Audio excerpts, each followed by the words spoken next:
ठाकरे बंधूंची युती म्हणजे प्रीती संगम नव्हे भीती संगम. मराठी माणूस ठाकरेंना साथ देणार नाही. देवेंद्र फडणवीसांचा घणाघात. मारहाण करणं म्हणजे विकास नसल्याचाही लगावला टोला.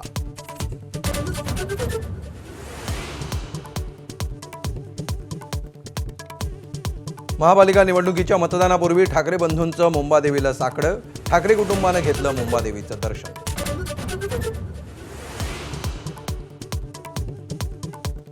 मतदारांना आज पैसे वाटप करण्यासाठी नवा नियम आहे का? घरोघरी प्रचार करण्यासाठी दिलेल्या मुभेनंतर राज ठाकरेंचा निवडणूक आयोगाला सवाल.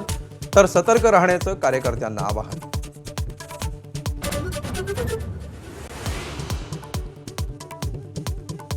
मनसे नेते अविनाश जाधव यांची याचिका मुंबई हायकोर्टानं फेटाळली.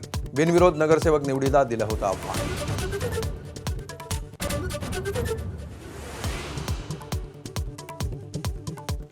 मुंबईतील चेंबूरमध्ये वॉर्ड क्रमांक 152 मध्ये शिवसेनेकडून पैसे वाटप. ठाकरेंच्या शिवसेनेचे माजी नगरसेवक अनिल पाटणकरांचा आरोप. तर कल्याणमध्येही पैसे वाटपावरून हाणामारी.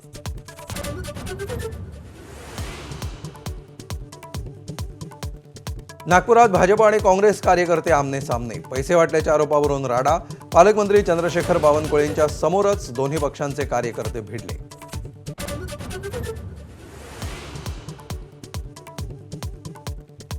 उद्या राज्यातील 29 महापालिकांसाठी पार पडणार मतदान. मतदानासाठी प्रशासन सज्ज.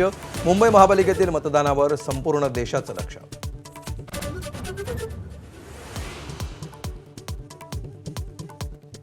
पहिल्या युती सरकारनं पार्टी फंडासाठी प्रकल्पाच्या किमतीत 100 कोटी मागितले. अजित पवारांचा खळबळजनक आरोप.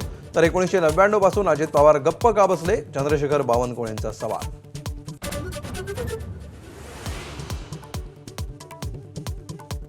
अजित पवारांनी केलेले घोटाळ्याचे आरोप 100% खरे. तत्कालीन मुख्य अभियंते विजय पांढरेंचा दावा. तर अजित पवारांनी अनेक घोटाळे केल्यामुळे अधिकाऱ्याचं नाव घेतलं नाही. पांढरेंचं वक्तव्य.